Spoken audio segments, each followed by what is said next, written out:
Երբ Գլենդելի ոստիկանությունը բռնեց Էլվինա Մակարյանի բնակարանի դուռը, առաջին բանը, որ նրանք նկատեցին, դա դռան ներսից փակ լարային շղթան էր։ Ոչ մի հարկադրված մուտք, ոչ մի կոտրված ապակի։ Բայց երբ նրանք մտան ներս, սենյակի անկյունում փոշոտ սեղանի վրա գտան ծրար, դեղին թղթից, որի վրա գրված էր «Չկարդալ մինչև»։ Այդ ծրարը 30 տարի թաքցրել էին։ Ներսում նամակ, որը գրված էր դողացող ձեռքով, եւ այն խոսքեր, որոնք երբեք չպետք է լսեին։ Նամակում Էլվինան չէր խոսում որպես աստղ, որպես երգչուհի, որի ձայնը լցնում էր Երևանի հրապարակները։ Նա խոսում էր որպես կին, որը կորցրել էր ամեն ինչ՝ հայրենիքը, ընտանիքը, իրեն։ Նա անվանում էր մի անուն, մարդու, ով խոստացել էր փրկել նրան, բայց փոխարենը թողել էր մեռնել օտար երկրում, մենակ, մոռացված։ Ո՞վ էր այդ մարդը։ Ինչու էր այդ նամակը թաքցվել 30 տարի։ Եվ ամենակարևորը, ինչու էր Էլվինա Մակարյանը, որը երբեմն լցնում էր Հայաստանի ամենամեծ համերգասրահները, մեռել Գլենդելի փոքրիկ բնակարանում, որտեղ նույնիսկ հարևանները չգիտեին նրա անունը։ 1986 թվականին Էլվինա Մակարյանը չէր պատկերացնում, որ 10 տարի անց կմեռնի օտարության մեջ։ Նա կանգնած էր Երևանի օպերայի թատրոնի բեմում, նրա շուրջը հազարավոր լույսեր էին փայլում, եւ հանդիսատեսը ոտքի էր կանգնել նրա համար։ Նրա ձայնը, այդ խորը թրթրացող, հոգու խորքերից բխող ձայնը, որը կարող էր լացել եւ ծիծաղել միաժամանակ, լցնում էր ամբողջ դահլիճը։ Մարդիկ լացում էին նրա երգերից։ Նրանք տանում էին ծաղիկներ, որոնք կուտակվում էին բեմի ծայրերին, եւ երբ Էլվինան խոնարհվում էր, նրա աչքերում էր երևում ոչ թե հպարտություն, այլ մի տարօրինակ վախ, որը ոչ ոք չէր նկատում։ Նա վախենում էր, որ այս ամենը կարող է վերջանալ մի օրում, եւ նա սխալ չէր։ Բայց այդ երեկո, երբ նա վերադարձավ իր փոքրիկ բնակարանը կենտրոնում, նա գտավ մի նամակ, թողնված դռան տակ։ Նամակը գրված էր ռուսերեն, եւ այնտեղ ասվում էր, որ նրա ամուսինը Արամը, ով աշխատում էր որպես ինժեներ Լենինականում, ձերբակալվել է կաշառք վերցնելու համար։ Նամակում չկար ստորագրություն, չկար հասցե, միայն մի նախազգուշացում. եթե չես ուզում, որ քո ընտանիքը տուժի, լռիր։ Էլվինան նստեց իր խոհանոցի փոքրիկ աթոռին եւ առաջին անգամ իր կյանքում զգաց, որ բեմի լույսերը չեն կարող փրկել նրան իրական կյանքի խավարից։ Նա չգիտեր, որ այդ նամակը միայն սկիզբն էր։ Նա չգիտեր, որ 5 տարի անց նույն այդ մարդիկ, ովքեր ուղարկել էին այդ նամակը, կստիպեն նրան լքել Հայաստանը ընդմիշտ։ Արամը ազատվեց 3 ամիս անց, բայց նա այլևս նույն մարդը չէր։ Նա խոսում էր քիչ, խմում էր շատ, եւ երբ Էլվինան փորձում էր հարցնել, թե ինչ է պատահել բանտում, նա միայն շրջվում էր դեպի պատուհանը եւ լռում։ Մի գիշեր, երբ Էլվինան արթնացավ կեսգիշերին, նա տեսավ Արամին, նստած խոհանոցում, ձեռքին օղի, աչքերը կարմիր, եւ նա շշնջում էր ինչ-որ անուն, որը Էլվինան երբեք չէր լսել։ Երբ նա մոտեցավ, Արամը նայեց նրան այնպիսի ատելությամբ, որ Էլվինան զգաց, թե ինչպես է սառչում նրա արյունը։ Դու չգիտես, թե ինչ են նրանք անում մարդկանց հետ, ասաց նա։ Դու չգիտես, թե ինչ են նրանք ուզում ինձնից։ Եվ այդ գիշեր Էլվինան հասկացավ, որ նրա ամուսինը այլևս չի պատկանում նրան։ Նա պատկանում էր մարդկանց, որոնց դեմքերը նա երբեք չէր տեսել, բայց որոնց ուժը զգում էր ամեն օր։ Բայց ո՞վ էին այդ մարդիկը։ Ինչու էին նրանք ուզում կոտրել Էլվինա Մակարյանի կյանքը։ Եվ ինչու էր Արամը, որը երբեմն եղել էր նրա ամենամեծ աջակիցը, այժմ դարձել նրա ամենամեծ գաղտնիքը։ 1989 թվականին, երբ Խորհրդային Միությունը սկսեց փլուզվել, Էլվինա Մակարյանը դեռ հավատում էր, որ նրա կարիերան կարող է փրկվել։ Նա դեռ երգում էր համերգներում, թեև հանդիսատեսը փոքրանում էր ամեն ամիս։ Մարդիկ այլևս չունեին փոխտոմսերի համար։ Նրանք կանգնած էին հացի հերթերում, եւ երգերը, որոնք Էլվինան երգում էր սիրո եւ երազանքների մասին, այլևս չէին հպում նրանց սրտերին։ Բայց Էլվինան չէր կարող դադարել։ Նա չէր կարող վերադառնալ իր փոքրիկ բնակարանը եւ նայել Արամի հոգնած, դատապարտող աչքերին։ Նա պետք է երգեր, քանի որ երգելը միակ բանն էր, որը նրան դարձնում էր կենդանի։ Բայց մի օր 1989 թվականի նոյեմբերին, երբ Էլվինան պատրաստվում էր համերգի, նրա դիմասրա մտավ մի մարդ, որին նա երբեք չէր տեսել։ Նա կրում էր սև կոստյում, եւ նրա դեմքը սառը էր, անարտահայտիչ։ Նա ներկայացավ որպես Վահե Սարգսյան եւ ասաց, որ եկել է օգնելու Էլվինային։ Նա ասաց, որ ճանաչում է մարդկանց Ամերիկայում, Գլենդելում, որտեղ ապրում են հազարավոր հայեր, եւ որ նրանք կարող են կազմակերպել Էլվինայի համար համերգաշրջագայություն։ Նա ասաց, որ Էլվինան կարող է վաստակել հազարավոր դոլարներ եւ որ նա կարող է տանել իր ընտանիքին հետը։ Բայց երբ Էլվինան հարցրեց, թե ինչ է ուզում Վահեն իր դիմաց, նա միայն ժպտաց եւ ասաց. «Մենք կխոսենք դրա մասին ավելի ուշ»։ Էլվինան պետք է հասկանար, որ այդ ժպիտը վտանգավոր էր։ Նա պետք է հասկանար, որ Վահե Սարգսյանը չէր եկել օգնելու նրան, այլ օգտագործելու։ Բայց նա այնքան էր հոգնած, այնքան էր հուսահատված, որ ուզում էր հավատալ, որ դեռ կա փրկություն։ Նա ստորագրեց պայմանագիրը, որը Վահեն բերեց հաջորդ օրը։ Նա չկարդաց բոլոր կետերը։ Նա չնկատեց, որ պայմանագրում գրված որ Վահեն կստանա 80% նրա եկամուտներից։ Նա չնկատեց, որ պայմանագրում գրված էր, որ եթե Էլվինան փորձի խզել պայմանագիրը, նա պետք է վճարի $10,000 տուգանք։ Նա միայն տեսավ մի հնարավորություն՝ փախչելու այն կյանքից, որը դարձել էր անտանելի։ 1990 թվականի մարտին Էլվինա Մակարյանը, նրա ամուսին Արամը և նրանց 7 տարեկան դուստր Անին նստեցին ինքնաթիռի մեջ, որը թռչում էր դեպի Լոս Անջելես։ Էլվինան նայում էր պատուհանից և տեսնում էր, թե ինչպես է Երևանը հեռանում ներքևում, փոքրանում, մթնում, մինչև դառնում էր միայն մի կետ հորիզոնում։ Նա զգում էր, որ թողնում է ինչ-որ բան, որը երբեք չի կարող վերադարձնել։ Նա զգում էր, որ թողնում է իր հոգու մի մասը այնտեղ, այդ փոշոտ փողոցներում, այդ փոքրիկ բնակարանում, որտեղ նա երբեմն երգել էր իր դստեր համար, մինչև նա քնելու էր գնում։ Բայց նա չէր կարող դառնալ հետ։ Նա արդեն ստորագրել էր պայմանագիրը։ Նա արդեն պատկանում էր Վահե Սարգսյանին։ Երբ նրանք ժամանեցին Գլենդել, Վահեն սպասում էր նրանց օդանավակայանում։ Նա տարավ նրանց մի փոքրիկ բնակարան, որը գտնվում էր Գլենդելի արևմտյան մասում, մի շենքում, որտեղ ապրում էին հիմնականում տարեց հայեր, ովքեր փախել էին Թուրքիայից կամ Իրանից տասնամյակներ առաջ։ Բնակարանը փոքր էր, 2 սենյակ, մի փոքրիկ խոհանոց և պատուհաններից երևում էր մի նեղ փողոց, որտեղ միշտ կայանված էին հին մեքենաներ։ Վահեն ասաց, որ Էլվինան կսկսի համերգներ տալ 2 շաբաթ անց և որ նա պետք է պատրաստ լինի։ Բայց երբ Էլվինան հարցրեց, թե որտեղ են այդ համերգները, Վահեն միայն ասաց. «Դու կտեսնես»։ Եվ երբ Էլվինան տեսավ, նա ցանկացավ, որ երբեք չլիներ եկել Ամերիկա։ Առաջին համերգը չէր Գլենդելի մեծ համերգասրահում։ Այն էր մի փոքրիկ ռեստորանում, որտեղ հայ տղամարդիկ նստում էին սեղաններին, խմում օղի և խոսում բարձր ձայնով։ Երբ Էլվինան սկսեց երգել, նրանք շարունակեցին խոսել։ Նրանք չէին լսում նրան։ Նրանք նայում էին նրան այնպես, ինչպես նայում են մի իրի, որը գնել են փողով։ Եվ երբ Էլվինան ավարտեց իր երգը, նրանք տափահարեցին թույլ և մեկը գոչեց. «Երգիր ավելի ուրախ բան, ախպեր»։ Էլվինան զգաց, թե ինչպես է ինչ-որ բան կոտրվում նրա ներսում։ Նա նայեց Վահեին, ով կանգնած էր անկյունում և հաշվում փող ռեստորանի սեփականատիրոջ հետ։ Եվ նա հասկացավ, որ նա այլևս աստղ չէ։ Նա այլևս Էլվինա Մակարյանը չէ, ով երգում էր Երևանի օպերայի թատրոնում։ Նա այժմ միայն մի ապրանք է, որը Վահե Սարգսյանը վաճառում է ամենաբարձր գնով առաջարկողին։ Բայց ամենավատը դեռ առաջ էր։ Ամենավատը եկավ 2 ամիս անց, երբ Էլվինան փորձեց խոսել Վահեի հետ իր վճարման մասին։ Նա ասաց, որ նա երգել է 10 համերգ, բայց դեռ չի ստացել ոչ մի $1։ Վահեն նայեց նրան սառը աչքերով և ասաց. «Դու պարտք ունես ինձ $3,000 ինքնաթիռի տոմսերի և բնակարանի վարձի համար։ Երբ դու մարես այդ պարտքը, մենք կխոսենք քո վճարման մասին»։ Էլվինան զգաց, թե ինչպես է հատակը բացվում նրա ոտքերի տակ։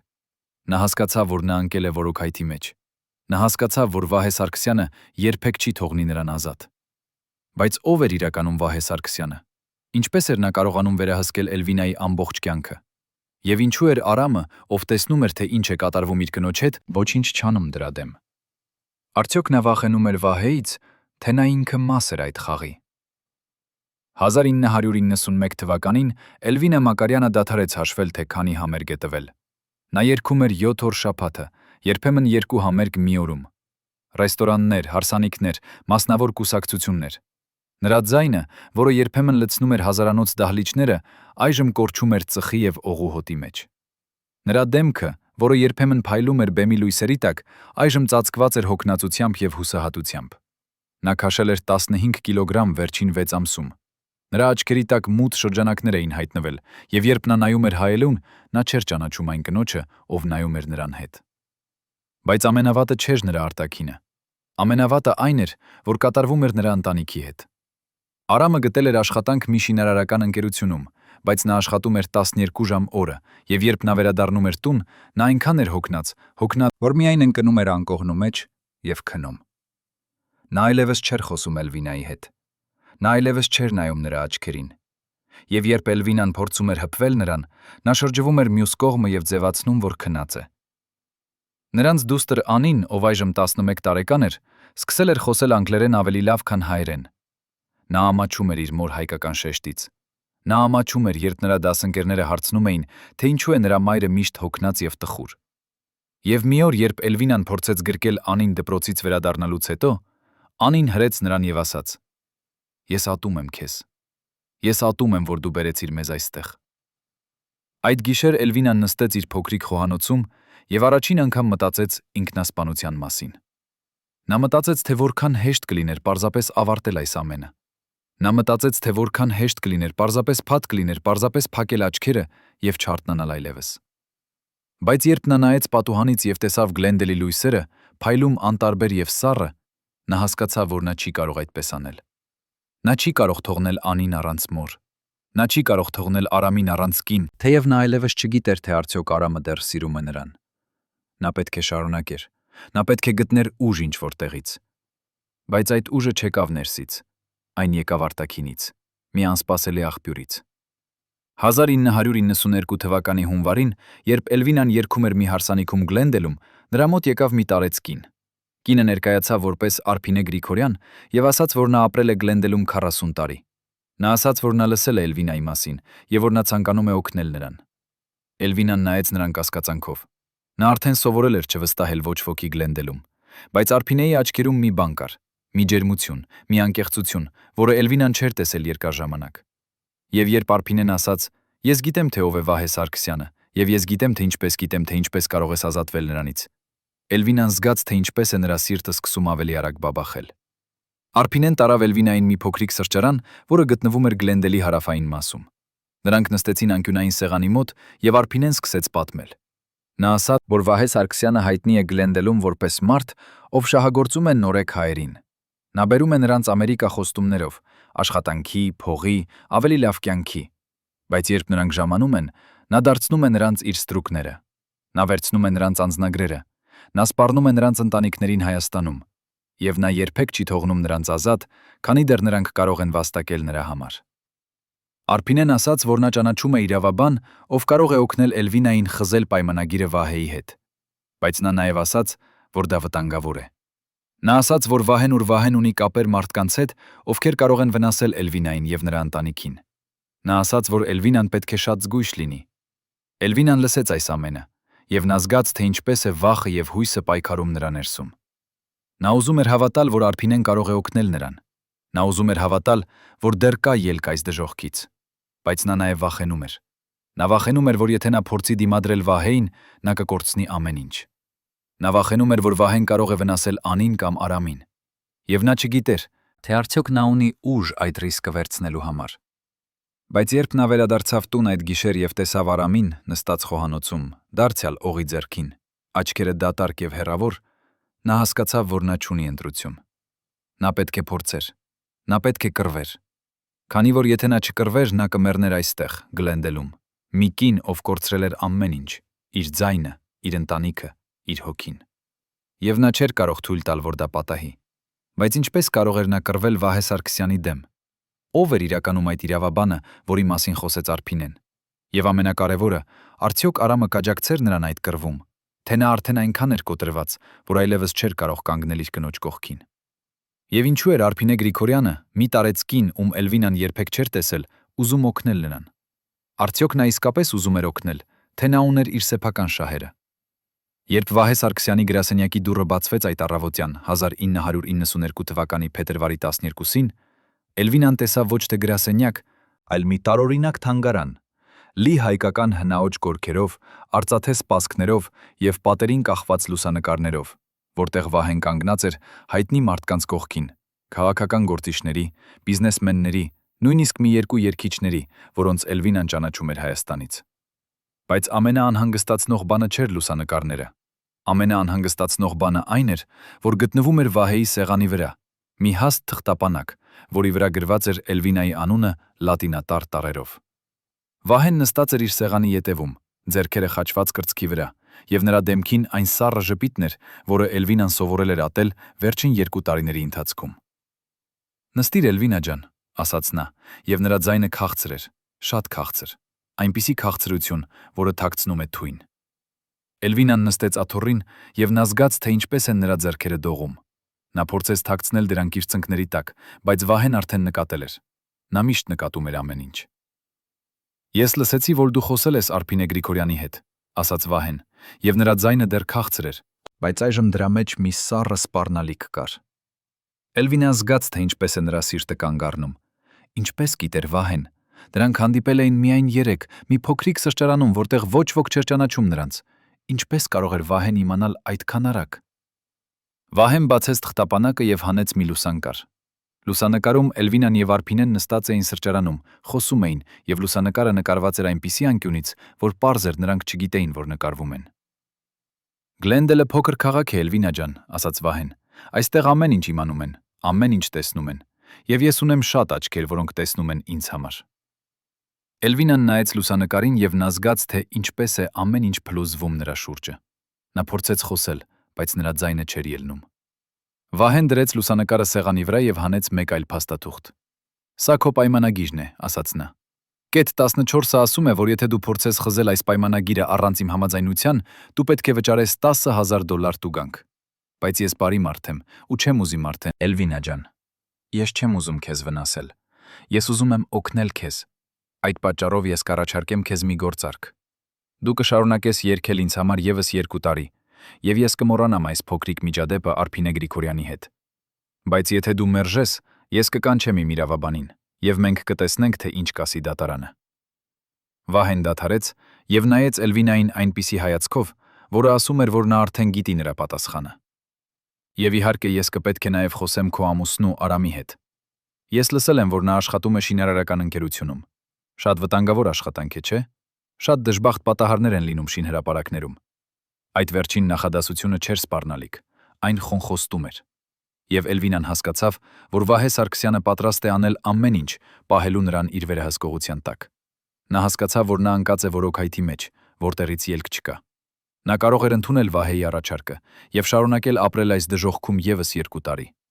Կամ նա կարող էր մերժել եւ ռիսկի ենթարկել ոչ միայն իր կյանքը, այլև Արամի եւ Անիի կյանքը։ Նա նայեց Վահեի աչքերին, եւ նա տեսավ այնտեղ մի սառը, հաշվարկված դաժանություն, որը նրան հիշեցրեց այն մարդկանց, ովքեր ուղարկել էին այդ նամակը Երևանում 10 տարի առաջ։ Նա հասկացավ, որ Վահեն ոչ թե պարզապես բիզնեսմեն էր, նա մաս էր մի համակարգի, որը ջարդում էր մարդկանց եւ նետում նրանց, երբ նրանք այլևս օգտակար չէին։ Բայց ով էր իրականում Վահե Սարգսյանը։ Ինչպես էր նա կարողանում վերահսկել այդքան շատ մարդկանց Գլենդելում։ Եվ ամենակարևորը, արդյոք Էլվինան ուներ ուժ դիմադրելու նրան, թե նա պետք է ընդուներ իր ճակատագիրը եւ շարունակեր ապրել որպես ստրուկ օտար երկրում։ Մի գիշեր, երբ Արամը դեռ չէր վերադարձել աշխատանքից եւ Անին քնած էր իր սենյակում, Էլվինան նստեց իր փոքրիկ խոհանոցի սեղանի մոտ եւ բացեց մի հին տետր, որը բերել էր Երևանից։ Այդ տետրում նա գրում էր իր երգերի տեքստերը, իր մտքերը, իր երազանքները։ Նա չէր բացել այդ տետրը 2 տարի, քանի որ նա վախենում էր, որ եթե նա կարդա այն, ինչ գրել էր Հայաստանում, նա կհիշի այն կինը, ով նա եղել է, եւ այդ հիշողությունը կկոտրի նրան ամբողջովին։ Բայց այդ գիշեր նա պետք է կարդար։ Նա պետք է հիշեր, թե ով էր նա մինչև Վահե Սարգսյանը մտավ իր կյանք։ Նա բացեց տետրի առաջին էջը եւ այնտեղ, դեղին թղթի վրա նա տեսավ իր սեփական ձեռագիրը, երիտասարդ հույսով լի գրելով. Ես երգում եմ, քանի որ ես ապրում եմ։ Ես ապրում եմ, քանի որ ես երգում եմ։ Էլվինան զգաց, թե ինչպես են արցունքները սկսում հոսել նրա դեմքով։ Նա չէր լացել երկար ժամանակ։ Նա սովորել էր թաքցնել իր արցունքները, քանի որ արցունքները թուլություն էին եւ Գլենդելում թույլ մարդիկ չէին գոյատևում։ Բայց այդ գիշեր նա չէր կարող կանգնեցնել արցունքները։ Նա լաց էր լինում այն կնոջ համար, ով նա եղել էր։ Նա լաց էր լինում այն կնոջ համար, ով նա դարձել էր։ Եվ նա լաց էր լինում այն կնոջ համար, ով նա երբեք չէր լինի։ Նա փակեց տետրը եւ դրեց այն հետդարակի մեջ, եւ նա գիտեր, որ նա երբեք այլևս չի բացի այն։ Քանի որ այդ տետրը պատկանում էր մի այլ կյանքի, մի այլ աշխարհի, որը այլևս գոյություն չուներ։ Բայց երբ նա կանգնեց եւ պատրաստվում էր գնալ քնելու, նա լսեց մի ձայն դռան մոտից։ Դա Արամի ձայնն էր, բայց նա խոսում էր ինչ-որ մեկի հետ։ Էլվինան մոտեցավ դռանը եւ լսեց։ Արամը խոսում էր հեռախոսով եւ նրա ձայնը ցածր էր, գրեթե շշուկ։ Ես չեմ կարող այլևս, ասում էր նա։ Ես չեմ կարող տեսնել, թե ինչպես է նա տառապում։ Ես պետք է անեմ ինչ-որ բան։ Էլվինան սառեց։ Ով էր Արամը խոսում եւ ինչի մասին էր նա խոսում։ Նա լսեց, թե ինչպես է Արամը լսում մյուս մարդուն եւ հետո նա ասաց. Լավ, ես կգամ վաղը, բայց դու պետք է խոստանաս, որ դու կպաշտպանես նրանց։ Դու պետք է խոստանաս, որ Վահեն չի կարող խփվել նրանց։ Էլվինան զգաց, թե ինչպես է նրա սիրտը սկսում ավելի արագ բաբախել։ Արամը պլանավորում էր ինչ-որ բան։ Նա պլանավորում էր ինչ-որ բան Վահեի դեմ, բայց ինչու էր նա չասել Էլվինային։ Ինչու էր նա թաքցնում դա նրանից։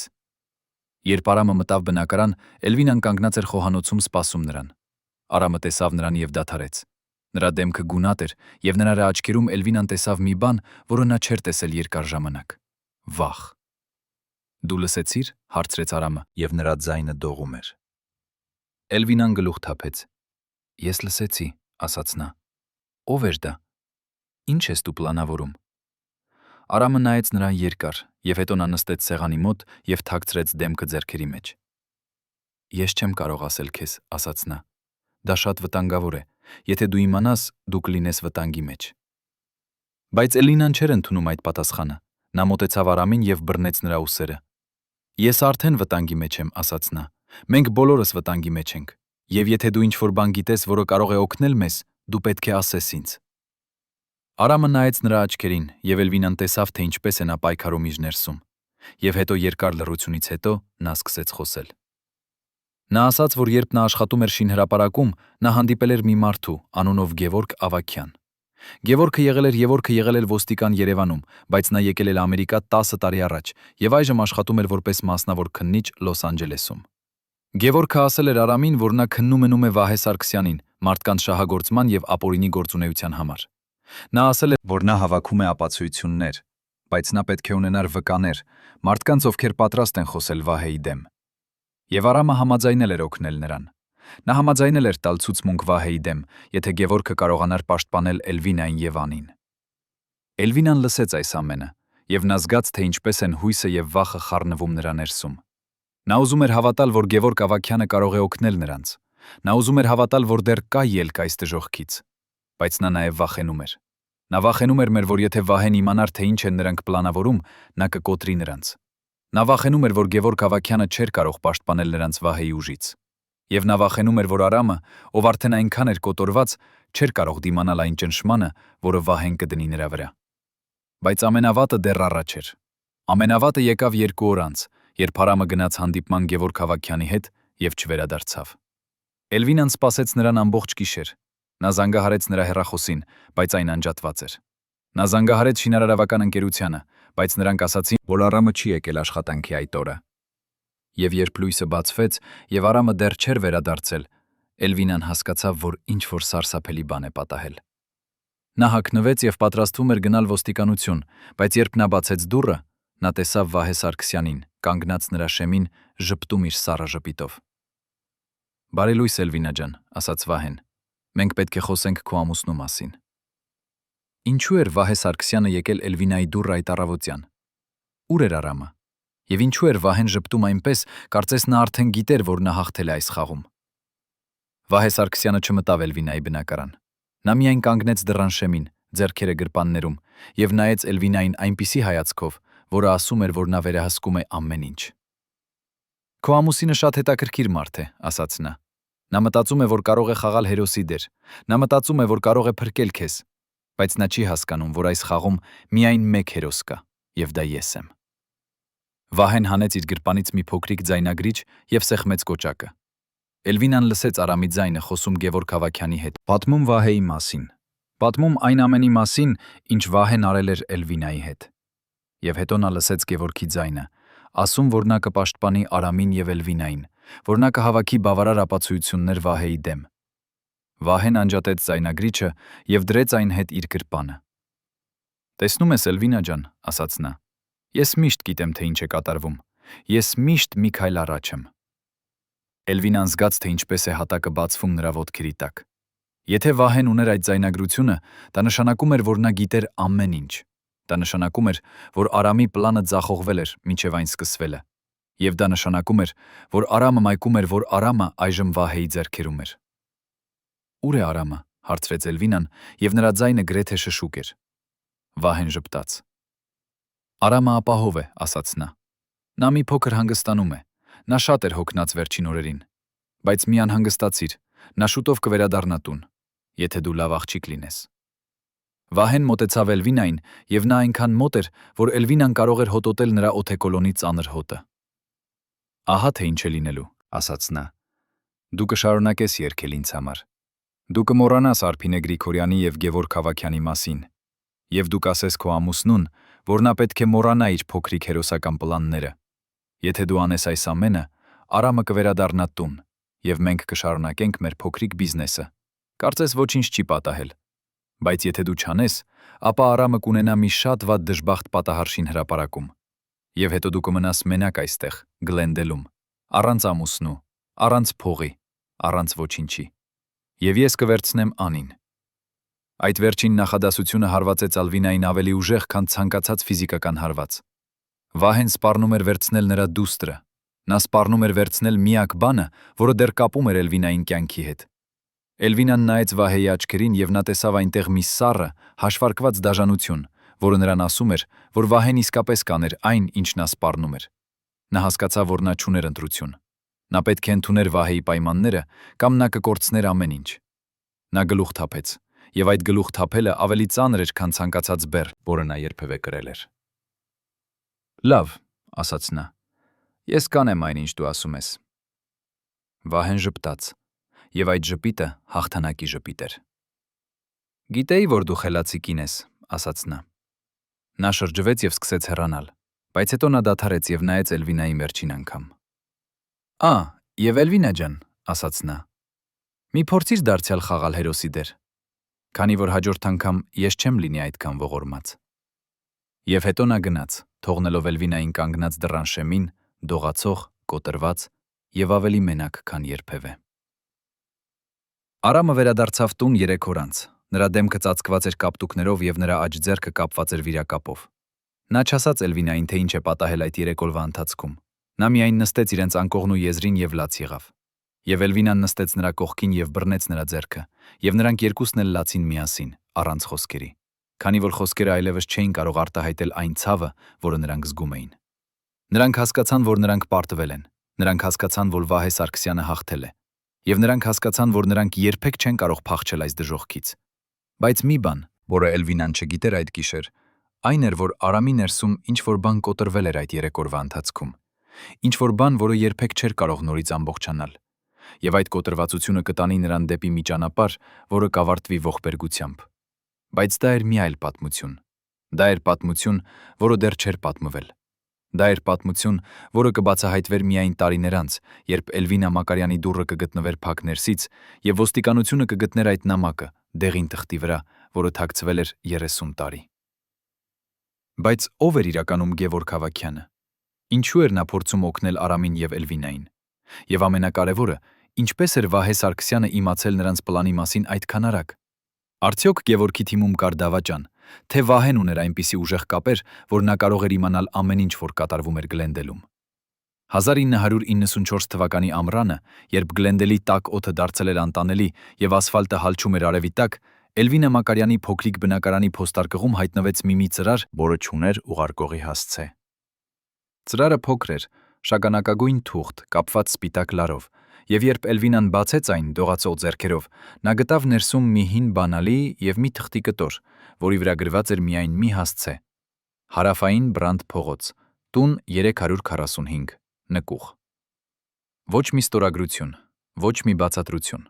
Միայն այդ հասցեն եւ բանալին, որը հին էր, ժանգոտ, եւ որի վրա քորված էր մի փոքրիկ խաչ։ Էլվինան նստեց իր խոհանոցի աթոռին եւ նայեց այդ բանալուն երկար ժամանակ, փորձելով հասկանալ, թե ով կարող էր ուղարկել այն եւ ինչու։ Նա վախենում էր, որ դա դարձյալ Վահե Սարգսյանի խաղերից մեկն է, մի նոր ծուղակ, մի նոր եղանակ վերահսկելու նրան։ Բայց ինչ-որ բան այդ բանալու մեջ, այդ հին, մաշված մետաղի մեջ, ասում էր նրան, որ դա տարբեր է։ Դա ինչ-որ մեկից էր, ով ուզում էր օգնել նրան, ոչ թե վնասել։ Բայց ով էր այդ մարդը։ Եվ ինչու էր նա թաքնվում ստվերների մեջ, փոխանակ բացահայտ օգնելու նրան։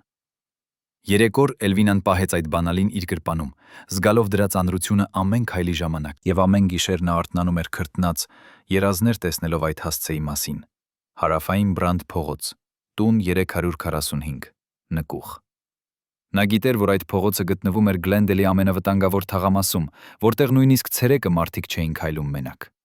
Նա գիտեր, որ եթե նա գնար այնտեղ, նա կարող էր ընկնել ավելի վատ որոգայթի մեջ, քան այն, որտեղ նա արդեն էր։ Բայց նա նաև գիտեր, որ եթե նա չգնար, նա երբեք չէր իմանա, թե ինչ էր թաքնված այդ նկուղում, եւ այդ անգիտությունը կուտեր նրան ներսից։ Չորրորդ գիշերը, երբ Արամը քնած էր եւ անին անհանգիստ երազներ էր տեսնում իր սենյակում, Էլվինան հագնվեց մութ հագուստներով, վերցրեց բանալին եւ լքեց բնակարանը, առանց աղմուկի, առանց հետքերի, ինչպես ուրվական, որը փախչում է գիշերվա մեջ։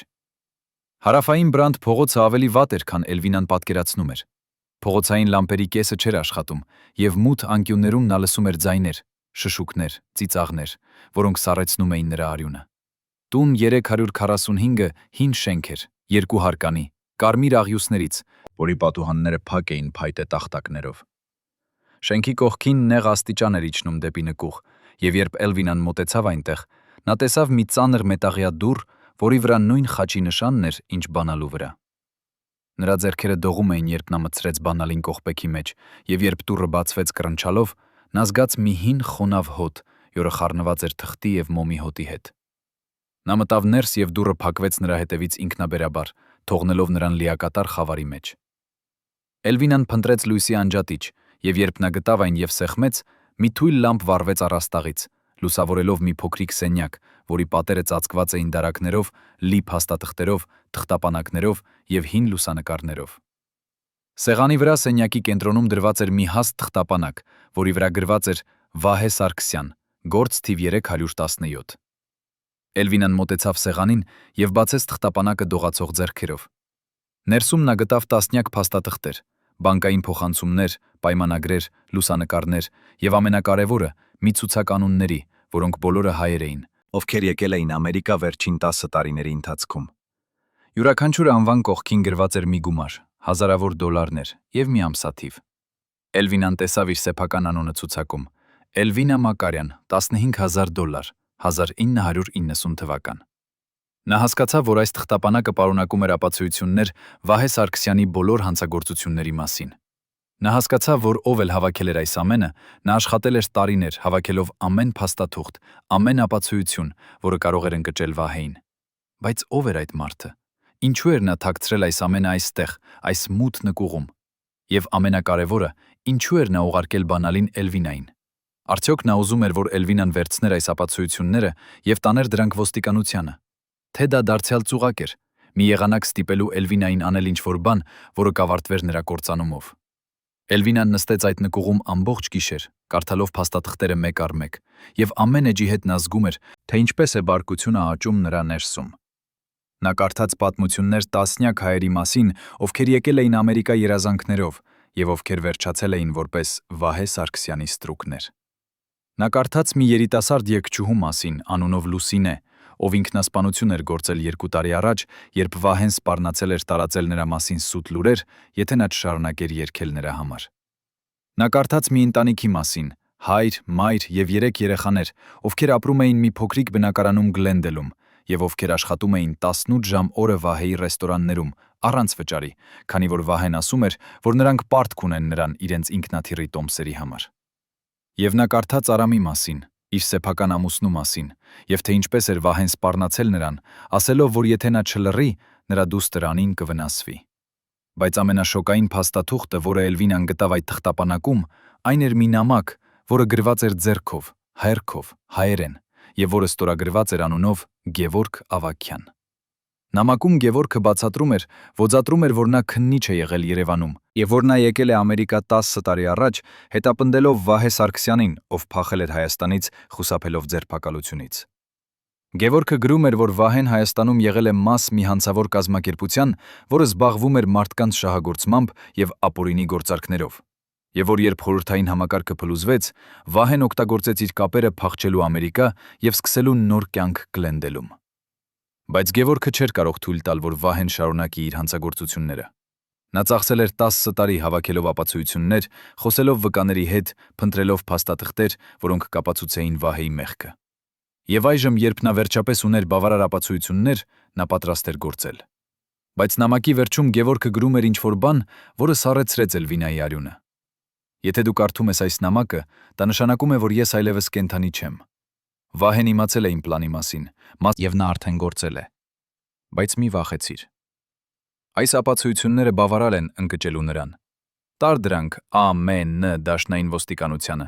Խոսիր գործակալ Ռոբերտ Մաքքենզիի հետ։ Նա գիտե իմ գործի մասին։ Եվ հիշիր, դու ուժեղ ես, Էլվինա։ Դու կարող ես դիմադրել Վահեին։ Դու պետք է դիմադրես, քանի որ եթե դու չդիմադրես, նա կշարունակի կոտրել մարդկանց, ինչպես նա կոտրեց քեզ։ Էլվինան ավարտեց կարդալ նամակը եւ նա զգաց, թե ինչպես են արցունքները սկսում հոսել նրա դեմքով։ Գևորգ Հավաքյանը, մարդը, ով փորձել էր օգնել Արամին, մարդը, ով ծախսել էր 10 տարի հետապնդելով Վահե Սարգսյանին, այլևս կենդանի չէր։ Վահեն սպանել էր նրան, կամ հրահանգել էր սպանել նրան, եւ այժմ Գևորգի միակ հույսը Էլվինան էր։ Նա պետք է վերցներ այս ապացույցությունները եւ տաներ դրանք ոստիկանությանը։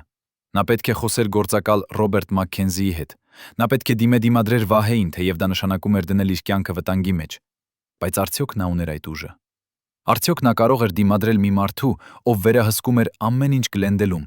ով ուներ կապեր ոստիկանության, դատարանների, նույնիսկ քաղաքական գործիչների հետ։ Արդյոք նա կարող էր ռիսկի ենթարկել Արամի եւ Անիի կյանքը այս կռվի համար։ Էլվինան նայեց ժամացույցին եւ տեսավ, որ արդեն 6-ն էլ առավոտյան։ Նա պետք է վերադառնար տուն, մինչև Արամը եւ Անին արթնանային եւ նկատեին նրա բացակայությունը։ Նա հավաքեց բոլոր փաստաթղթերը եւ դրեց դրանք մի մեծ պայուսակի մեջ, որը գտավ սենյակի անկյունում։ Նա անջատեց լույսը եւ դուրս եկավ նկուղից, փակելով դուռը իր հետևից եւ թաքցնելով բանալին իր գրպանում։ Երբ նա քայլում էր հետ դեպի տուն, արևը սկսում էր ծագել Գլենդելի վերևում եւ փողոցները դանդաղ լցվում էին մարդկանցով։ Մարդիկ, ովքեր գնում էին աշխատանքի, երեխաներ, ովքեր գնում էին դպրոց, սովորական մարդիկ, ովքեր ապրում էին սովորական կյանք։ Բայց Էլվինայի կյանքը այլևս սովորական չէր։ Նա այժմ կրում էր մի գաղտնիք, որը կարող էր փրկել տասնյակ մարդկանց, կամ կարող էր սպանել նրան եւ նրա ընտանիքին։ Երբ նա հասավ տուն, Արամը դեռ քնած էր, բայց Անին արդեն արթուն էր, նստած խոհանոցում եւ ուտում իր նախաճաշը։ Նա նայեց Էլվինային տարօրինակ հայացքով։ «Ուր էիր, մամ?» հարցրեց նա։ Էլվինան ժպտաց, թեև նրա սիրտը բաբախում էր այնքան ուժեղ, որ նա վախենում էր, որ Անին կկարողանա լսել այն։ «Ես գնացել էի զբոսանքի», ասաց նա։ «Ես չէի կարող քնել»։ Անին գլուխ թափեց եւ շարունակեց ուտել, եւ Էլվինան գիտեր, որ նրա դուստրը չէր հավատում նրան, բայց նա չէր հարցնում ավելին։ Անին սովորել էր չհարցնել հարցեր, քանի որ հարցերը միշտ բերում էին ցավոտ պատասխաններ։ Բայց ինչպես կարող էր Էլվինան պաշտպանել իր դստերը այն ամենից, որ գալու էր։ Ինչպես կարող էր նա ասել Անին, որ նրանց կյանքը շուտով կփոխվի ամբողջովին, որ նրանք կմտնեն մի պատերազմի մեջ, որտեղ թշնամին ավելի ուժեղ էր, քան նրանք երբևէ պատկերացրել էին։ Եվ ամենակարևորը, արդյոք Էլվինան իսկապես պատրաստ էր այդ պատերազմին, թե նա դեռ վախենում էր այնքան, որ կհրաժարվեր վերջին պահին։ 2 շաբաթ Էլվինան պահեց այդ պայուսակը թաքնված իր անկողնու տակ, եւ ամեն գիշեր նա արթնանում էր քրտնած, երազներ տեսնելով Վահե Սարգսյանի մասին, նրա սառը աչքերի, նրա սպառնալիքների, նրա ձեռքերի մասին, որոնք սեղմում էին նրա պարանոցը, խեղդում նրան։ Նա գիտեր, որ նա պետք է գործեր արագ, քանի դեռ Վահեն չէր իմացել, որ նա ունի այդ ապացույցությունները։ Բայց ամեն անգամ, երբ նա պատրաստվում էր վերցնել հեռախոսը եւ զանգահարել AMN-դաշնային ոստիկանություն, նա հիշում էր Վահեի սպառնալիքները, եւ նրա ձեռքերը սկսում էին դողալ այնքան ուժեղ, որ նա չէր կարող սեղմել համարները։ Նա վախենում էր։ Նա վախենում էր Վահեից, նա վախենում էր այն ամենից, ինչ նա կարող էր անել Արամի եւ Անիի հետ, եւ նա վախենում էր, որ եթե նա գործեր, ամեն ինչ կավարտվեր ավելի վատ, քան այն արդեն էր։ Բայց մի օր, երբ Էլվինան վերադառնում էր համերգից հերթական ռեստորանից, որտեղ նա երգել էր հարսանիքի համար, նա տեսավ Արամին, նստած իրենց բնակարանի աստիճաններին, գլուխը թաքցրած ձեռքերի մեջ։ Երբ նա մոտեցավ նրան, նա տեսավ, որ Արամը լացում է։ Դա առաջին անգամն էր, երբ Էլվինան տեսնում էր իր ամուսնուն լացող վերջին 5 տարիների ընթացքում։ Արամը միշտ եղել էր ուժեղ, միշտ փորձել էր պահել ամեն ինչ իր ներսում, բայց այդ օրը ինչ-որ բան կոտրել էր նրա ներսում, եւ նա այլևս չէր կարող պահել։ «Ինչ է պատահել?» հարցրեց Էլվինան, նստելով նրա կողքին եւ բռնելով նրա ձեռքը։ Արամը նայեց նրան, եւ նրա աչքերում Էլվինան տեսավ այնպիսի ցավ, որը խոսքերով չէր կարող արտահայտվել։ «Վահեն տարավ Անին», ասաց նա, եւ նրա ձայնը կոտրված էր։ Նա ասաց, որ Անին կմնա նրա մոտ մի քանի օր, մինչև մենք սովորենք լավ վարվել։ Էլվինան զգաց, թե ինչպես է աշխարհը դադարում պտտվել։ Վահեն վերցրել էր Անին։ Նա վերցրել էր նրանց դուստրը, նրանց միակ երեխային, եւ նա պահում էր նրան որպես պատանդ, որպես եղանակ ստիպելու Էլվինային եւ Արամին ենթարկվել նրան։ Էլվինան ուզում էր գոչել, ուզում էր վազել Վահեի գրասենյակ եւ պահանջել իր դստերը հետ, բայց նա գիտեր, որ դա անօգուտ էր։ Վահեն երբեք չէր տալու Անին հետ, եթե Էլվինան չտար նրան այն, ինչ նա ուզում էր։ Եվ այն, ինչ Վահեն ուզում էր, այն էր Էլվինայի լիակատար ենթարկումը, նրա հոգու, նրա ձայնի, նրա ամբողջ գոյության լիակատար վերահսկումը։ Բայց այժմ Էլվինան ուներ ինչ-որ բան, որը Վահեն չգիտեր։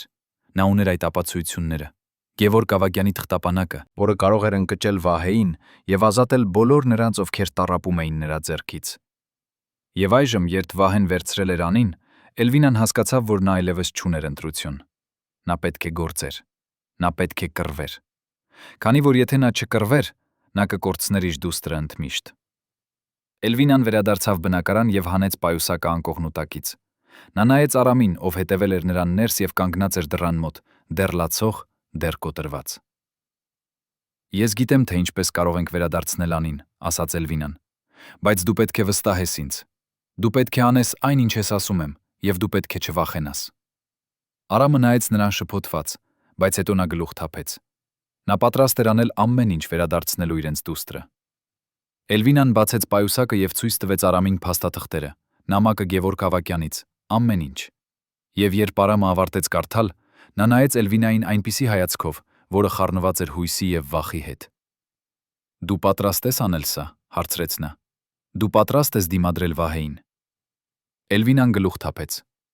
Ես պետք է անեմ, ասաց նա։ Քանի որ եթե ես չանեմ, մենք երբեք չենք տեսնի անին դարձյալ։ Հաջորդ առավոտյան Էլվինան եւ Արամը գնացին AMN դաշնային ոստիկանության գրասենյակ Լոս Անջելեսում։ Նրանք խոսեցին գործակալ Ռոբերտ Մաքքենզիի հետ, ով եղել էր Գևորգ Ավագյանի գործընկերը եւ ընկերը։ Երբ Մաքքենզին տեսավ այդ փաստաթղթերը, նրա դեմքը լուրջացավ, եւ նա ասաց, որ դրանք բավարար են ձերբակալելու Վահե Սարգսյանին եւ նրա ամբողջ կազմակերպությանը։ Բայց նա նաև ասաց, որ դա ժամանակ կպահանջի, եւ որ Էլվինան եւ Արամը պետք է շատ զգույշ լինեին, քանի որ Վահեն վտանգավոր մարդ էր եւ նա չէր հանձնվի առանց կռվի։ Մաքքենզին խոստացավ, որ նա անմիջապես կսկսի քննությունը եւ որ նա կանի ամեն ինչ ազատելու անին։ Բայց նա նաև ասաց, որ Էլվինան եւ Արամը պետք է թաքնվեին մի քանի օր, մինչեւ ոստիկանությունը պատրաստ լիներ գործել։ Նա տվեց նրանց մի հասցե, մի ապահով տուն, որտեղ նրանք կարող էին մնալ, եւ նա ասաց, որ նա կկապվի նրանց հետ, երբ ամեն ինչ պատրաստ լիներ։ Էլվինան եւ Արամը գնացին այդ ապահով տուն, մի փոքրիկ բնակարան Սանտա Մոնիկայում, հեռու Գլենդելից, հեռու Վահե Սարգսյանից։ Նրանք սպասեցին այնտեղ 3 օր, 3 երկար, տանջալից օր, երբ նրանք չգիտեին, թե ինչ է կատարվում Անիի հետ, թե արդյոք նա ապահով է, թե արդյոք Վահեն վնասում է նրան։ Եվ ամեն ժամ, որ անցնում էր, Էլվինան զգում էր, թե ինչպես է մեղքի զգացումը ուտում նրան ներսից։ Նա մեղավոր էր զգում, որ նա բերել էր իր ընտանիքին այս դժոխք։ Նա մեղավոր էր զգում, որ նա չէր կարողացել պաշտպանել իր դուստրը։ Եվ նա մեղավոր էր զգում, որ նա սիրել էր երգելը ավելի քան ամեն ինչ, եւ այդ սերը բերել էր նրանց այստեղ, այս անտանելի իրավիճակի մեջ։ Բայց 4-րդ օրը, երբ Էլվինան արդեն կորցրել էր ամեն հույսը, հեռախոսը զանգեց։ Դա գործակալ Մաքքենզին էր։ Նա ասաց, որ ոստիկանությունը պատրաստ է գործել եւ որ նրանք ձերբակալելու են Վահե Սարգսյանին այդ երեկո։ Նա ասաց, որ նրանք գտել են Անին եւ որ նա ապահով է։ Եվ նա ասաց, որ Էլվինան եւ Արամը կարող են վերադառնալ տուն շուտով։ Էլվինան լսեց այս ամենը եւ նա զգաց, թե ինչպես է մի հսկայական բեռ բարձրանում նրա ուսերից։ Նա լաց եղավ, առաջին անգամ երկար ժամանակից ի վեր, բայց այս անգամ դրանք ուրախության արդյունքներ էին, ոչ թե ցավի։ Նա գրկեց Արամին եւ նրանք երկուսն էլ լացին միասին, պահելով միմյանց եւ խոստանալով, որ նրանք երբեք այլևս չեն թույլ տալու, որ ինչ-որ մեկը կոտրի նրանց ընտանիքը։ Բայց արդյոք այս հաղթանակը իսկապես վերջ էր դնելու Էլվինայի տառապանքներին։ Արդյոք Վահե Սարգսյանի ձերբակալությունը իսկապես ազատելու էր նրան այն ստվերներից, որոնք հետապնդել էին նրան 10 տարի։ Թե դա միայն սկիզբն էր մի նոր ճանապարհի, որը տանելու էր նրան դեպի ավելի խավար տեղեր, որտեղ նույնիսկ հույսը չէր կարող հասնել։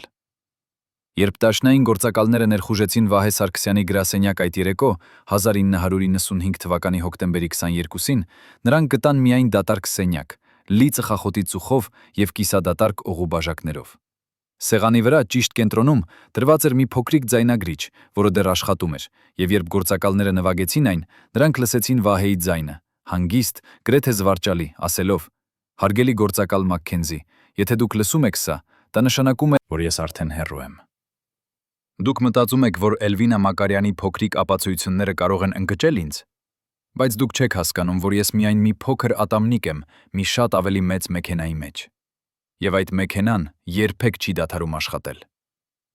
Ձայնագրությունը ավարտվեց ծիծաղով։ Սառը, հաշվարկված ծիծաղով, որը ասում էր, որ Վահե Սարգսյանը գիտեր ամեն ինչ։ Նա գիտեր Էլվինայի պլանի մասին, նա գիտեր ոստիկանության գործողությունների մասին, եւ նա արդեն փախել էր, թողնելով միայն դատարկ խոստումներ եւ հին հետքեր։ Գործակալ Մաքքենզին հարվածեց իր ձեռքը սեղանին այնպիսի ուժով, որ բաժակները թռան հատակին եւ կոտրվեցին 1000 կտորների։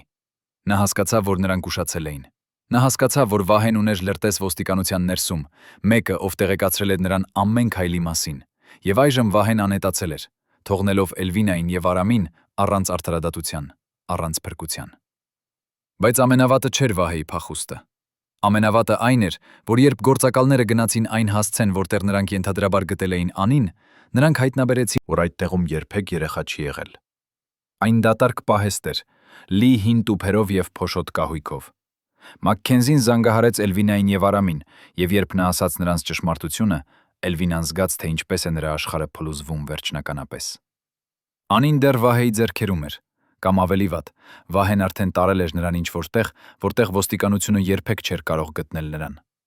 Արամը սկսեց գոչել հեռախոսով, պահանջելով, որ Մաքքենզին անի ինչ-որ բան, որ նա գտնի նրանց դուստրը, բայց Մաքքենզին կարող էր միայն կրկնել, որ նա անելու է ամեն ինչ, որ նա չի դադարելու փնտրել, բայց որ դա ժամանակ է պահանջում։ Եվ ժամանակը դա միակ բանն էր, որը Էլվինան եւ Արամը չունեին։ Քանի որ ամեն րոպե, որ անցնում էր, Անին կարող էր լինել ավելի հեռու, ավելի անհասանելի, ավելի կորած այն խավարի մեջ, որը Վահե Սարգսյանը ստեղծել էր իր շուրջը։ Էլվինան եւ Արամը վերադարձան Գլենդել 3 օր անց, երբ ոստիկանությունը ասաց, որ նրանք այլևս վտանգի մեջ չեն, քանի որ Վահեն հեռացել էր երկրից։ Բայց երբ նրանք բացեցին իրենց բնակարանի դուռը, նրանք տեսան, որ ամեն ինչ շրջված էր, կոտրված էր, ոչնչացված էր։ Վահեի մարդիկ եղել էին այնտեղ, եւ նրանք թողել էին մի հաղորդագրություն, պարզ եւ սարսափելի։ Սեղանի վրա Անիի սենյակում դրված էր մի լուսանկար։ Անին նստած մի անծանոթ սենյակում, պահելով այդ օրվա թերթը, ապացուցելով, որ նա դեռ կենդանի էր։ Բայց նրա աչքերում Էլվինան տեսավ վախ, այնպիսի վախ, որը երեխան երբեք չպետք է զգար։ Եվ լուսանկարի հետևում գրված կարմիր մարկերով մի նախադասություն. Եթե ուզում եք նրան հետ, դադարեցրեք խոսել ոստիկանության հետ։ Սպասեք իմ զանգին։ Բայց այդ զանգը երբեք չեկավ։ Շաբաթներ անցան, հետո ամիսներ, եւ Էլվինան եւ Արամը սպասեցին ամեն օր, ամեն ժամ հեռախոսի մոտ, հույս ունենալով, որ Վահեն կկապվի նրանց հետ, որ նա կասի իր պայմանները, որ նա կտա նրանց հնարավորություն վերադարձնել Անին։ Բայց լռությունը ավելի սարսափելի էր, քան ցանկացած սպառնալիք։ Լռությունը ասում էր, որ Վահեն խաղում էր նրանց հետ, որ նա վայելում էր նրանց տառապանքները, որ նա ուզում էր կոտրել նրանց ամբողջովին, մինչև նրանք դառնային ոչինչ։ Գործակալ Մաքքենզին շարունակեց իր քննությունը, բայց ամեն հետք, որը նա հետևում էր, հանգեցնում էր դատարկության։ Վահե Սարգսյանը անհետացել էր, կարծես նա երբեք չի գոյացել, եւ նրա հետ անհետացել էր Անին։ 1996 թվականի գարնանը Արամը սկսեց խմել ավելի շատ, քան երբևէ։ Նա կորցրել էր իր աշխատանքը, քանի որ նա չէր կարող կենտրոնանալ, չէր կարող աշխատել, երբ նրա դուստրը կորած էր ինչ-որ տեղ, տառապում, վախենում, կանչում իր ծնողներին, ովքեր չէին կարող գալ նրան փրկելու։ Նա նստում էր խոհանոցում ամբողջ գիշեր, օղի ձեռքին, եւ նայում էր Անիի լուսանկարներին։ Լուսանկարներ նրա ծննդյան օրերից, նրա առաջին օրվանից դպրոցում, նրա ժպիտից, որը այժմ միայն հիշողություն էր։ Եվ ամեն գիշեր նա մեղադրում էր իրեն, մեղադրում էր Էլվինային, մեղադրում էր Աստծուն, եթե Աստված գոյություն ուներ, որ թույլ տվեց այս ամենը պատահել։ Էլվինան փորձեց օգնել նրան, փորձեց ասել նրան, որ նրանք պետք է շարունակեն հավատալ, որ Անին կվերադառնա, բայց Արամը այլևս չէր լսում նրան։ Նա կորցրել էր հավատը, նա կորցրել էր հույսը, եւ նա կորցրել էր ինքն իրեն։ Մի գիշեր 1996 թվականի օգոստոսի 14-ին Արամը չվերադարձավ տուն։ Էլվինան սպասեց նրան մինչև առավոտ, եւ երբ նա դեռ չեկավ, նա զանգահարեց ոստիկանություն։ Նրանք գտան Արամի մարմինը 2 օր անց, Լոս Անջելես գետի ափին, մոտ մի կամրջի, որտեղ անօթևաններն էին քնում։ Ոստիկանությունը ասաց, որ դա ինքնասպանություն ուներ, որ Արամը թմրանյութերի գերբնական չափաբաժին էր ընդունել, եւ որ նա թողել էր մի նամակ իր գրպանում։ Նամակում Արամը գրել էր միայն 3 բառ. «Ներեցեք ինձ, Անի»։ Էլվինան կարդաց այդ նամակը, եւ նա զգաց, թե ինչպես է նրա սիրտը կանգ առնում։ Արամը չէր կարողացել դիմանալ այն մեղքի զգացմանը, որը ուտում էր նրան ամեն օր։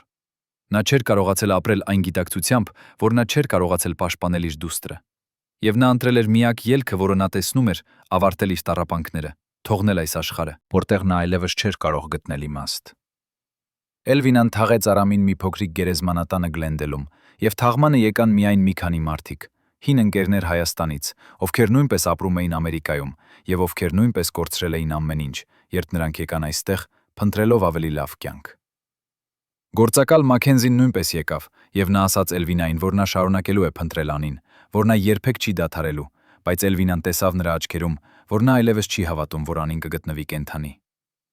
Եվ այդ օրը, երբ Էլվինան կանգնած էր Արամի գերեզմանի մոտ, նայելով այն սև հողին, որը ծածկել էր նրա ամուսնուն, նա հասկացավ, որ նա մնացել է ամբողջովին մենակ այս աշխարհում։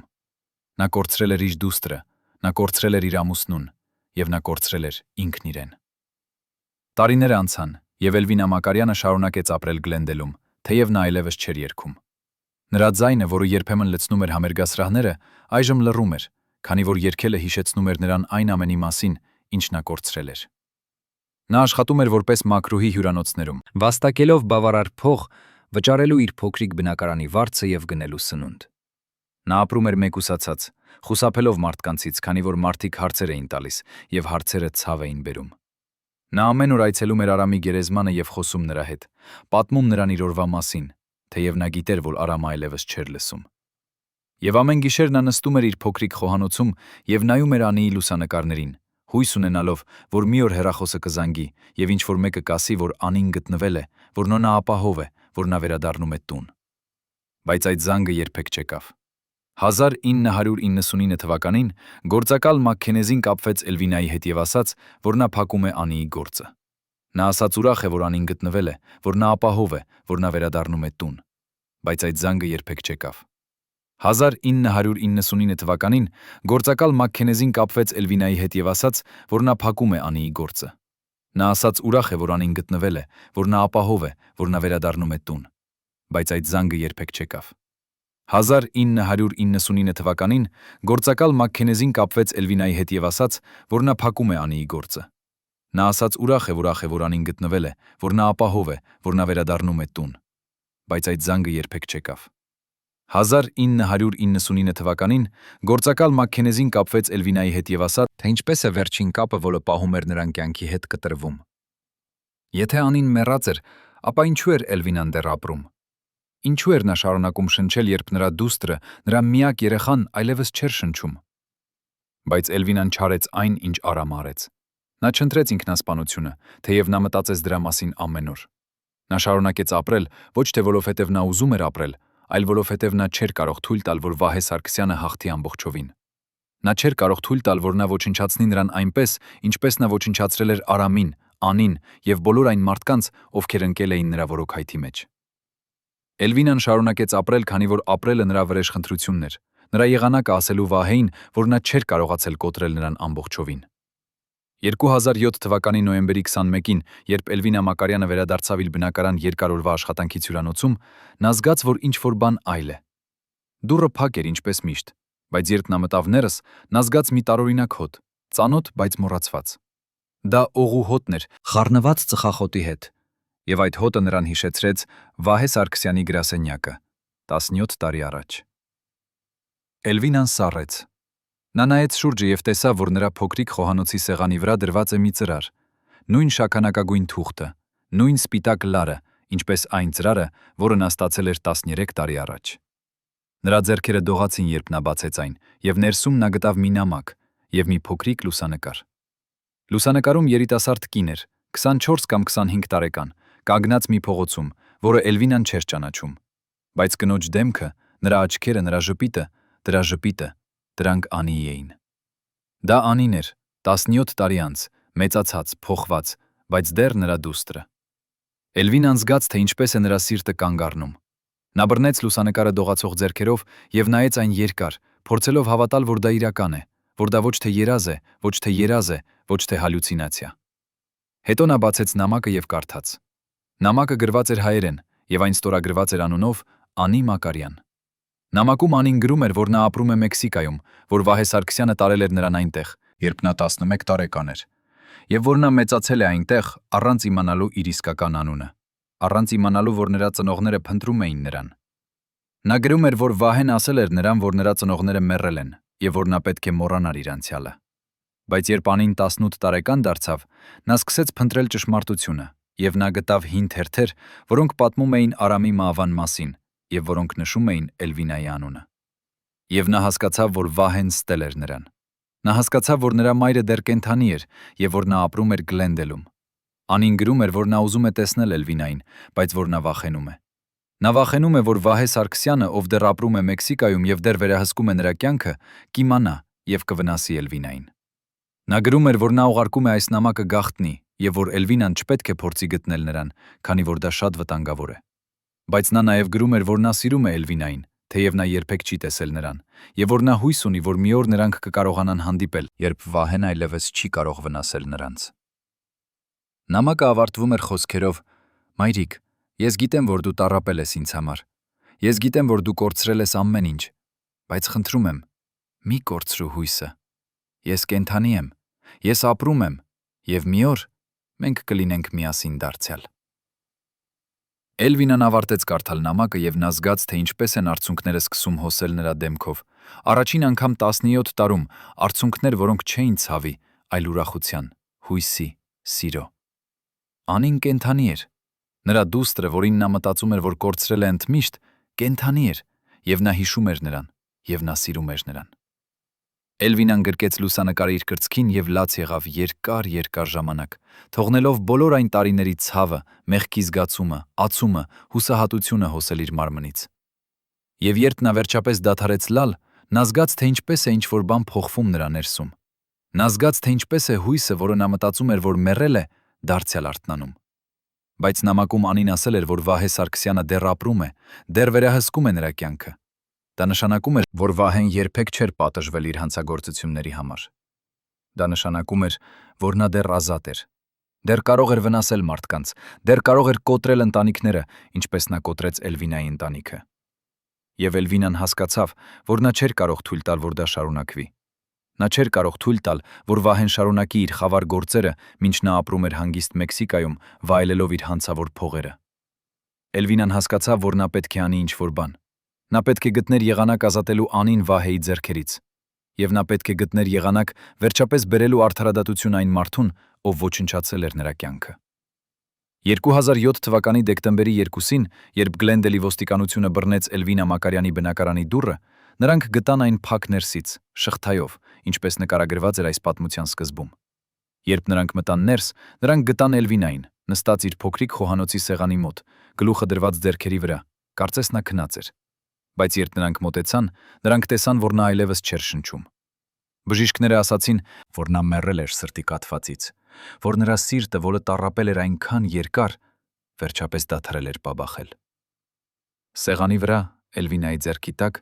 նրանք գտան երկու նամակ։ Առաջին նամակը այն էր, որը Անին ուղարկել էր նրան 10 օր առաջ։ Երկրորդ նամակը գրված էր Էլվինայի ձեռքով, եւ այն հասցեագրված էր Անիին։ Երկրորդ նամակում Էլվինան գրել էր իր դստեր համար վերջին խոսքերը։ Նա գրել էր, որ նա երջանիկ է, որ Անին կենդանի է, որ նա երբեք չի դադարել հավատալ, որ մի օր նրանք կհանդիպեն դարձյալ։ Նա գրել էր, որ նա ներում է Անիին, որ նա չէր կարողացել կապվել նրա հետ ավելի շուտ, եւ որ նա հասկանում է, թե ինչու Անին վախենում էր։ Բայց նա նաեւ գրել էր, որ Անին չպետք է վախենա այլևս։ Նա գրել էր, որ նա արել է ինչ-որ բան, որը կազատի Անին Վահե Սարգսյանի ձեռքերից ընդմիշտ։ Նա գրել էր, որ նա կապվել է գործակալ Մաքքենզիի հետ դարձյալ, եւ որ նա տվել է նրան նոր տեղեկություններ, որոնք Անին ուղարկել էր նրան իր նամակում։ Տեղեկություններ Վահեի գտնվելու վայրի մասին Մեքսիկայում, նրա բիզնեսի մասին, նրա կապերի մասին։ Եվ նա գրել էր, որ Մաքքենզին խոստացել է գործել, որ նա կձերբակալի Վահեին, եւ որ այս անգամ Վահեն չի կարող փախչել։ Էլվինան գրել էր, որ նա գիտի, որ նա չի ապրի բավականաչափ երկար, տեսնելու Վահեի ձերբակալությունը կամ տեսնելու Անին դարձյալ։ Նա գրել էր, որ նրա սիրտը հոգնած է, որ նրա մարմինը կոտրված է եւ որ նա պատրաստ է հանգչելու։ Բայց նա նաեւ գրել էր, որ նա մեռնում է երջանիկ, քանի որ նա գիտի, որ Անին ապահով կլինի, որ Վահեն վերջապես կպատժվի եւ որ արդարադատությունը, որը նա փնտրել է 17 տարի, վերջապես կգա։ Նամակը ավարտվում էր խոսքերով. «Իմ սիրելի Անի, ես սիրում եմ քեզ ավելի, քան կյանքը։ Ես միշտ սիրել եմ քեզ, նույնիսկ երբ ես չգիտեի, թե որտեղ ես դու։ Եվ այժմ, երբ ես գիտեմ, որ դու ապահով ես, ես կարող եմ հանգիստ մեկնել այս աշխարհից։ Ապրիր երջանիկ իմ աղջիկ։ Ապրիր այն կյանքը, որը ես երբեք չկարողացա ապրել։ Եվ հիշիր, քո մայրը միշտ քեզ հետ է, նույնիսկ երբ նա այլևս այստեղ չէ»։ Ոստիկանությունը ուղարկեց այդ նամակը Մեքսիկա, այն հասցեին, որը Անին թողել էր իր նամակում։ Եվ 2 շաբաթ անց, երբ Էլվինա Մակարյանը թաղվեց Արամի կողքին Գլենդելի գերեզմանատանը, Անի Մակարյանը եկավ Ամերիկա առաջին անգամ 25 տարում։ Նա կանգնեց իր մոր գերեզմանի մոտ եւ նա լաց եղավ այն կնոջ համար, ում նա երբեք իսկապես չճանաչեց, բայց ում նա միշտ սիրել է։ Եվ նա խոստացավ, որ նա կապրի այն կյանքը, որը Էլվինան ուզում էր նրա համար, որ նա կերքի այն երգերը, որոնք Էլվինան այլևս չէր կարող երգել, եւ որ նա երբեք չի մոռանա այն զոհողությունը, որը նրա մայրը արեց նրա համար։ Ինչ վերաբերում է Վահե Սարգսյանին, նա ձերբակալվեց Մեքսիկայում 3 ամիս անց 2008 թվականի մարտին։ Մեքսիկական իշխանությունները աշխատելով ԱՄՆ դաշնային ոստիկանության հետ հարձակվեցին նրա տան վրա Գվադալախարայում եւ գտան ապացույցություններ տասնյակ հանցագործությունների, մարդկանց շունների, մարդկանց շահագործում, ապօրինի գործարքներ, նույնիսկ մի քանի սպանություններ։ Վահեն դատապարտվեց 20 տարի բանտարկության եւ նա մեռավ բանտում 2018 թվականին սրտի հիվանդությունից։ Նրա մահը չբերեց հանգստություն նրանց, ովքեր տառապել էին նրա ձեռքից, բայց այն բերեց փակում։ Գիտակցությունը, որ նա վերջապես չէր կարող վնասել ուրիշներին։ Անի Մակարյանը մնաց Ամերիկայում Էլվինայի թաղումից հետո։ Նա սկսեց երգել, ինչպես նրա մայրը երբեմն երգում էր, եւ նրա ձայնը, որը ժառանգել էր Էլվինայից, լցրեց Գլենդելի փոքրիկ համերգասրահները այնպիսի ջերմությամբ եւ սիրով, որը մարդիկ չէին զգացել երկար ժամանակ։ Եվ ամեն անգամ, երբ նա երգում էր, նա մտածում էր իր մոր մասին, այն կնոջ մասին, ով կորցրել էր ամեն ինչ, բայց ով երբեք չէր կորցրել հույսը, ով տառապել էր ամբողջ կյանքը, բայց ով վերջում գտել էր խաղաղություն, գիտակցելով, որ նրա դուստրը ապահով է։ Ինչպես եք վերաբերվում Էլվինա Մակարյանին։ Արդյոք նա զոհ էր այն համակարգի, որը վռնդեց նրան Հայաստանից եւ սպանեց նրան Ամերիկայում, թե նա ինքը մեղավոր էր իր ճակատագրում, քանի որ նա ընտրեց երգելը ավելի, քան իր ընտանիքի անվտանգությունը։ Գրեք ձեր կարծիքը մեկնաբանություններում։ Յուններում մեզ համար կարևոր է իմանալ, թե արդյոք հիշում են նրան ձեր քաղաքում։ Արդյոք նրա պատմությունը դիպչում է ձեր սրտին։ Դրեք լայք ճշմարտության համար եւ բաժանորդագրվեք մեր ալիքին, որպեսզի չբաց թողնեք այլ պատմություններ այն մարդկանց մասին, ովքեր կորցրել են ամեն ինչ, բայց ովքեր երբեք չդադարեցին կռվել իրենց սիրելիների համար։